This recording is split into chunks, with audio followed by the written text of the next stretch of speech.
Selamat pagi Bapak Ibu Guru dari SMP Negeri 1 Kauditan. Saat ini kita akan mengikuti kegiatan diseminasi budaya positif oleh Mem Nikma Rahman SS sebagai calon guru penggerak angkatan ke-9 dengan susunan acara sebagai berikut. Pertama doa, yang kedua sambutan mewakili kepala sekolah, dan yang ketiga pemaparan diseminasi budaya positif. Kita masuk pada acara yang pertama, yaitu doa yang nanti akan disampaikan oleh Ustazah Susanti Wames. Marilah Bapak Ibu, sebelum kita memulai kegiatan ini, kita buka dengan doa. Semoga kegiatan ini mendapatkan keberkahan dan berikan kelancaran sampai akhir. Dan izinkanlah saya membuka doa dengan beragama Islam. Berdoa mulai. A'udzubillahi minasyaitonirrajim. Bismillahirrahmanirrahim. Alhamdulillahi rabbil alamin. Allahumma sholli ala sayyidina Muhammadin wa ala alihi sayyidina Muhammadin. Bismillahi wal awal akhir.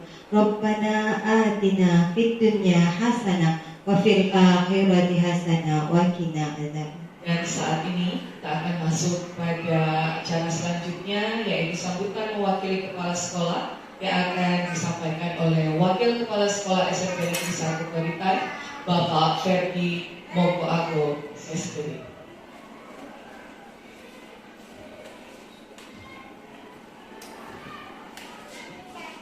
Terima kasih serta yang diberikan kepada saya selaku Wakil Kepala Sekolah. Pimpinan kita bagi dinas luar, jadi tidak mengapa Bapak menggantikan untuk mewakili kepala sekolah dalam rangkaian kegiatan guru bergerak, di mana pada saat ini dengan diseminasi budaya positif yang ada di SMP Negeri 1 Kauditan. Tentunya kita sebagai warga sekolah, terlebih sebagai pendidik di dalam menerapkan kurikulum Merdeka Belajar, sebagai pendidik ini merupakan tugas pokok kita, di mana kita menjadi contoh teladan dalam mencapai meningkatkan kualitas pendidikan yang ada di sekolah kita yang sangat kita cintai bersama. Maka dari itu tentunya kita dituntut bagaimana kita menjadi pembaru di dalam dunia pendidikan, lebih khusus yang ada di sekolah. Jadilah kita sebagai guru yang benar-benar lebih mementingkan bukan hanya di tingkat akademik, di mana kita mendidik para siswa atau peserta didik menjadi generasi yang katakanlah mampu bersaing, bukan hanya di tingkat sekolah daerah, bahkan sampai di tingkat nasional, bahkan lebih di tingkat nasional. Terlebih bagaimana kita menanamkan pendidikan yang memiliki karakter yang baik atau pendidikan karakter. Untuk itu maka sebagai pendidik kita contoh, jadi contoh atau jadi teladan. Guru adalah yang patut ditiru dan dituju. Ya. Bagaimana kita menjadi contoh bagi peserta didik agar supaya tentunya harapan atau apa yang sudah kita tuliskan dalam program sekolah, terlebih dalam visi dan misi sekolah kita, tentunya itu akan berjalan dengan segala baik karena keterlibatan kita semua, bukan hanya dari pihak kepala sekolah atau pimpinan, para wakil atau para guru, terlebih juga para siswa, dan melibatkan seluruh stakeholder yang ada. Jadilah kita sebagai guru yang baik, ya, menjadi contoh bagaimana Ki Hajar Dewantara memberikan contoh bagi kita di dalam kepemimpinan pembelajaran Tutpuri Handayani. Tentu juga kita berada dari belakang, bagaimana kita mendorong, bagaimana kita memotivasi agar supaya para peserta didik tidak bosan kegiatan belajar menjadi suatu hal yang pokok untuk mereka nikmati sehingga minat belajar mereka tumbuh dan berkembang. Walaupun memang kita sadari setiap peserta didik punya potensi diri masing-masing. Tinggal mengapa mereka kita berikan bimbingan, kita berikan pelajaran, bahkan kita berikan pendidikan demi masa depan bangsa. Karena menuju Indonesia emas. Demikian penyampaian kami selaku pimpinan mewakili kepala sekolah pada saat ini, dan kiranya calon-calon guru penggerak kita dan angkatan-angkatan selanjutnya dalam masuk Mem Nikmah Rahmat Tata Eksis semangat bekerja keras menuju kesuksesan dan keberhasilan. Atas nama pimpinan sekolah mengucapkan selamat dan sukses. Dan sebagai pribadi juga saya mengucapkan selamat dan sukses, berprestasi dan maju terus. Terima kasih. Selamat siang. Selamat siang Bapak Ibu Saudara-saudari sekalian. Assalamualaikum warahmatullahi wabarakatuh. Puji syukur kehadiran Allah Subhanahu wa taala karena pada kesempatan kali ini saya diberikan kesempatan untuk melakukan diseminasi budaya positif di sekolah kita SMP Negeri 1 Kauditan. Dan saat ini saya lihat Bapak Ibu sudah mulai ngantuk. Untuk itu mari kita melakukan dulu ice breaking agar kita tetap semangat sampai acara ini selesai. Oke, Bapak Ibu, saya undang untuk berdiri. Di sini saya akan menampilkan sebuah video ice breaking dan Bapak Ibu bisa langsung mengikuti gerakan yang ada di dalam video. Ya, mari kita mulai.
masih semangat?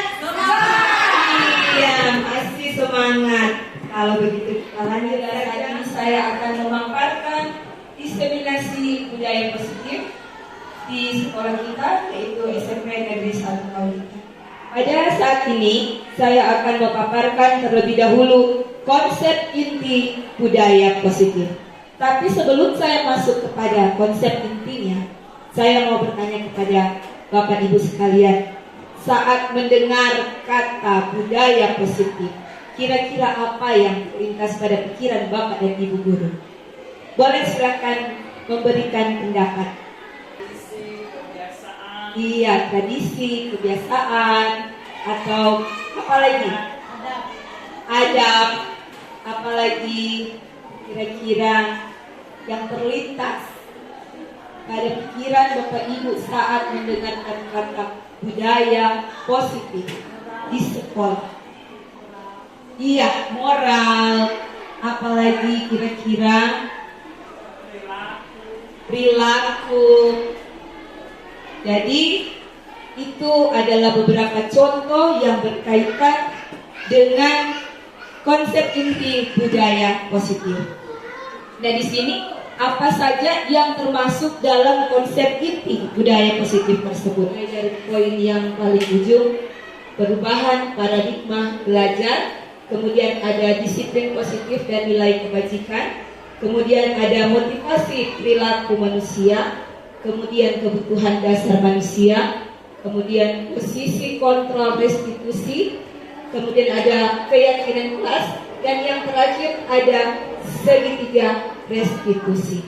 Dari ketujuh hal ini, kira-kira yang manakah yang menjadi istilah baru bagi Bapak dan Ibu? Kira-kira mana? Iya, segitiga restitusi. Nah, nanti sebentar akan saya jelaskan. Tapi pada intinya, semua hal ini sudah pernah kita lakukan. Tapi kita belum menggali lebih lanjut tentang makna dari apa yang sudah kita terapkan pada kehidupan kita dalam pembelajaran di dalam kelas. Oke, kita masuk pada perubahan paradigma belajar. Perubahan paradigma belajar dalam melakukan pembelajaran di kelas. Ternyata kita sekarang ini terlalu banyak masih berpegang pada paradigma lama, yaitu di mana kita guru sebagai teacher center, kemudian kita mementingkan atau mengutamakan kepentingan kita sebagai guru, kemudian anak kita arahkan mereka untuk mengikuti kehendak kita sebagai guru. Padahal sebenarnya dalam kurikulum Merdeka, hal itu mulai diperbaharui, mulai dirubah menjadi paradigma baru, di mana pembelajaran harus bersifat student center, kemudian harus memenuhi kebutuhan murid, dan yang terakhir tugas guru hanya menuntun murid sesuai dengan kodrat murid, yaitu kodrat alam dan kodrat zaman. Nah, yang saya maksud dengan paradigma lama, yaitu di mana guru menjadi pusat atau teacher center. Di situ guru kebanyakan hanya memberikan ceramah kepada murid. Sedangkan pada paradigma baru, di situ siswa kita ajak untuk bisa curah pendapat dengan teman-teman. Kemudian pada paradigma lama hanya mengutamakan kepentingan guru, yaitu di mana kita lebih fokus pada bagaimana pencapaian sebuah tujuan pembelajaran. Sedangkan pada paradigma baru memenuhi kebutuhan murid, yaitu di mana murid kita tidak harus secara keseluruhan kita harus menuntut mereka agar bisa sesuai dengan apa yang kita harapkan dalam tujuan pembelajaran. Kemudian pada paradigma lama mengikuti kehendak guru, terlalu sering mengekang murid untuk melakukan apa yang sesuai dengan minat murid. Sedangkan pada paradigma baru, yaitu kurikulum Merdeka, tugas guru hanya menuntun murid sesuai dengan kodrat mereka, dan nanti mereka yang mengarahkan kemana mereka akan pergi untuk saat ini dan di masa yang akan datang. Kemudian pada disiplin positif dan nilai kebajikan. Di sini ada ungkapan dari Ki Hajar Dewantara bahwa di mana ada kemerdekaan, disitulah harus ada disiplin yang kuat. Sesungguhnya disiplin itu bersifat self-disiplin, yaitu kita sendiri yang mewajibkan kita dengan sekeras-kerasnya, tetapi itu sama saja, sebab jikalau kita tidak cepat melakukan self-disiplin, wajiblah penguasa lain mendisiplinkan diri kita. Dan peraturan demikian itulah yang harus ada di dalam suasana yang merdeka. Jadi di sini dalam artian bahwa sebuah disiplin yang kita terapkan di dalam sekolah itu sebenarnya mulai dari diri sendiri. Masih dalam disiplin positif, pemikiran Ki Hajar ini sejalan dengan pandangan Diane Gossen dalam bukunya Restructuring School Discipline tahun 2001, di mana dia menyatakan bahwa arti dari kata disiplin berasal dari bahasa Latin yaitu disiplina, yang artinya belajar. Kata disiplin juga berasal dari kata yang sama dengan disiplin atau murid atau pengikut. Jadi disiplin diri juga mempelajari bagaimana cara kita mengontrol diri kita sendiri dan bagaimana menguasai diri untuk memilih tindakan yang mengacu pada nilai-nilai yang kita hargai. Dan kita sebagai pendidik, tujuan kita adalah menciptakan anak-anak yang memiliki disiplin diri sehingga mereka bisa berperilaku dengan mengacu pada nilai-nilai kebajikan universal dan memiliki motivasi intrinsik bukan ekstrinsik. Motivasi intrinsik yang saya maksud yaitu mulai dari dalam diri kita sendiri, bukan karena ekstrinsik yaitu pengaruh dari orang lain. Dan nilai-nilai kebajikan itu adalah sifat-sifat positif manusia yang merupakan tujuan mulia yang ingin dicapai setiap individu. Pada motivasi perilaku manusia, yaitu ada 3 bagian. Yang pertama untuk menghindari ketidaknyamanan atau hukuman. Kemudian yang kedua untuk mendapatkan imbalan atau penghargaan dari orang lain. Dan yang ketiga adalah untuk menjadi orang yang mereka inginkan dan menghargai diri sendiri dengan nilai-nilai yang mereka percaya. Maksud dari motivasi perilaku manusia ini yaitu di saat kita melakukan sesuatu, terkadang kita hanya berpikir untuk menghindari ketidaknyamanan. Artinya saat kita melakukan sesuatu, terkadang kita terpaksa berbohong agar kita selamat dari hukuman. Itu yang dimaksudkan dalam poin 1. Kemudian yang poin kedua untuk mendapatkan imbalan atau penghargaan. Terkadang kita menjadi rajin, menjadi disiplin, menjadi bertanggung jawab atau kita melakukan segala sesuatu hanya karena mengharapkan pujian dari orang lain. Kemudian yang ketiga untuk menjadi orang yang mereka inginkan atau menghargai diri sendiri dengan nilai-nilai yang mereka percaya. Jadi misalnya seperti ini, kalau kita melakukan sesuatu, tetapi padahal sebenarnya kita tidak ingin melakukan itu, tapi hanya karena ingin kita terlihat baik oleh orang lain, sesuai dengan nilai-nilai positif dari orang lain, maka kita berniat untuk melakukan hal-hal yang menjadi suatu kesepakatan dalam norma masyarakat untuk berperilaku baik. Pada dasarnya setiap manusia itu punya kebutuhan. Dan di sini ada kebutuhan dasar manusia, yaitu yang pertama kebutuhan bertahan hidup, kemudian kebutuhan kasih sayang dan rasa diterima, kemudian kebutuhan penguasaan atau kebutuhan pengakuan dan kemampuan, kemudian kebutuhan kebebasan atau kebutuhan akan pilihan, kemudian kebutuhan kesenangan atau kebutuhan akan kesenangan. Nah, bagaimana hal ini kita lihat, inilah yang sebenarnya ada dalam diri murid sebagai seorang individu atau sebagai seorang manusia. Anak-anak itu kebanyakan melakukan perbuatan-perbuatan yang menurut kita tidak baik hanya karena untuk memenuhi kebutuhan bertahan hidup. Misalnya ada yang ganggu, ada yang mengajak dia berkelahi, maka disitulah dia memenuhi kebutuhannya untuk bertahan hidup. Kemudian pada kasih sayang dan rasa diterima. Terkadang anak-anak yang melakukan kesalahan itu mereka sebenarnya hanya butuh kasih sayang dan rasa diterima oleh lingkungan sekolah atau lingkungan di mana dia berada. Kemudian kebutuhan penguasaan atau kebutuhan pengakuan dan kemampuan. Di sini murid berlaku tidak baik, tidak sejalan dengan tata tertib yang ada di sekolah, hanya untuk menunjukkan dirinya, untuk menunjukkan bahwa dia itu memiliki kuasa terhadap teman-temannya. Kemudian yang berikut, kebebasan. Pada saat murid melakukan suatu kesalahan, mereka sebenarnya hanya ingin menunjukkan bahwa mereka juga ingin hidup bebas, tidak mau dikekang oleh aturan. Walaupun sebenarnya aturan itu fungsinya untuk mendisiplinkan dia. Dan yang terakhir, sebagai kebutuhan dasar manusia, kita semua manusia pasti butuh kesenangan. Apalagi kita sebagai guru-guru yang sering menghadapi berbagai model anak di sekolah, berbagai model tingkah laku murid di sekolah, kita juga butuh kesenangan. Begitu juga dengan murid, mereka juga butuh kesenangan.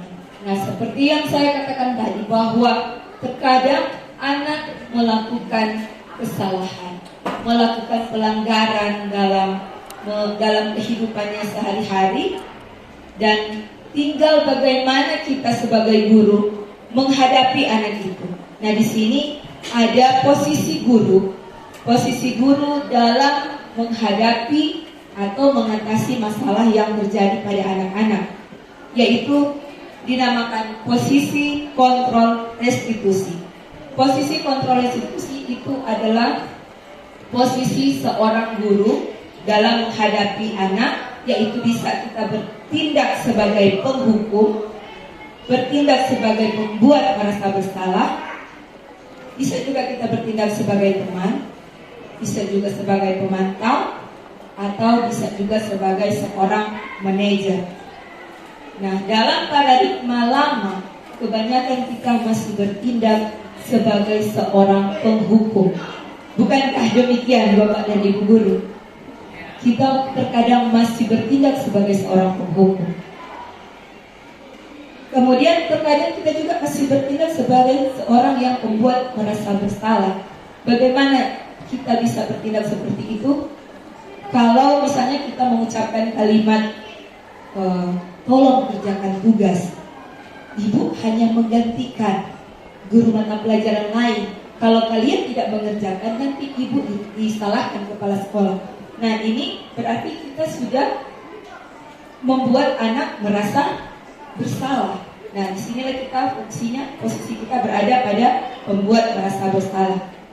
Nah, sedangkan dalam posisi sebagai teman, kita bisa memberikan rasa empati kita kepada si anak.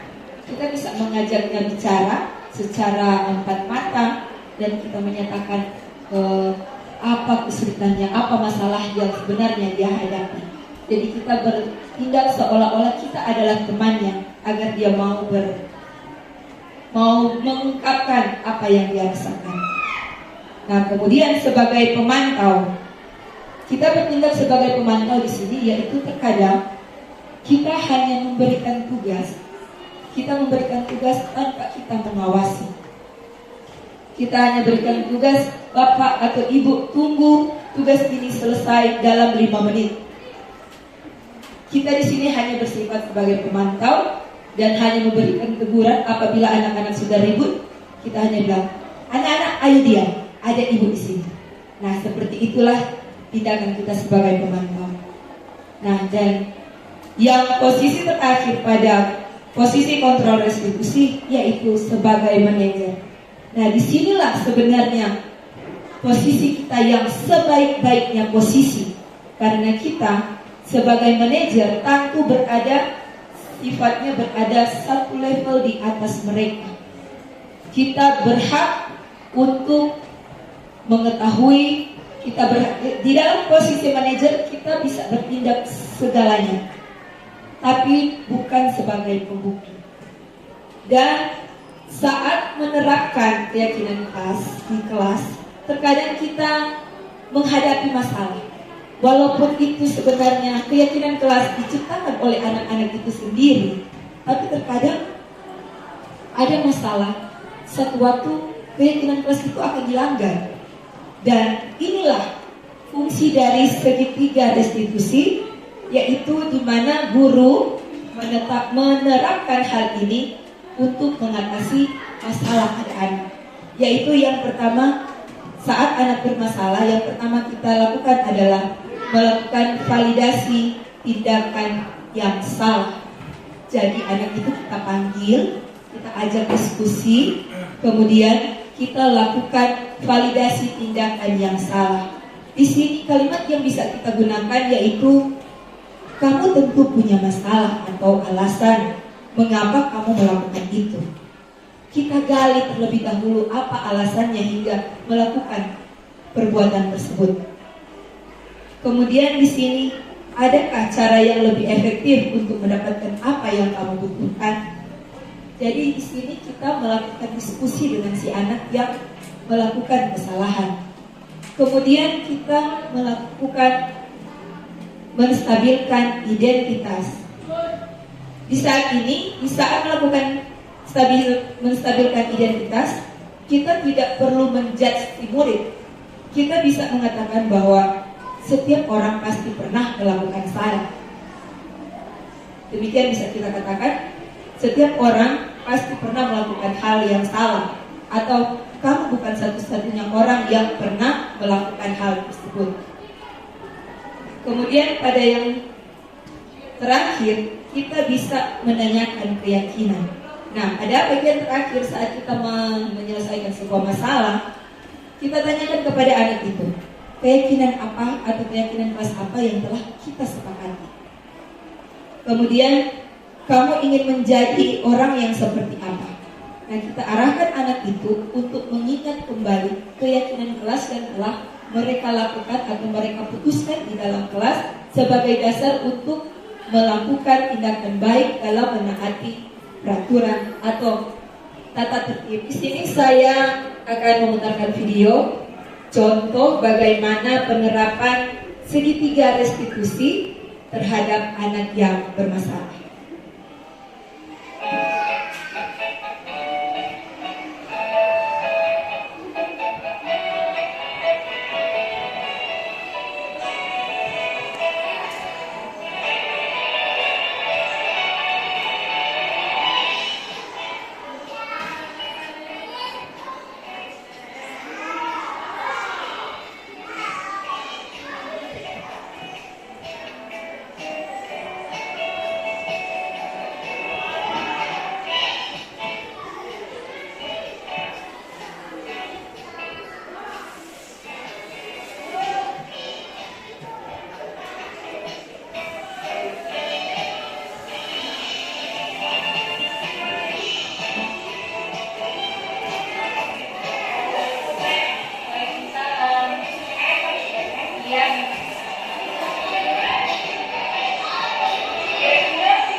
Demikian Bapak dan Ibu Guru, kegiatan diseminasi budaya positif di SMP Negeri 1 Kauditan, dan saya ucapkan banyak-banyak terima kasih dan Assalamualaikum warahmatullahi wabarakatuh.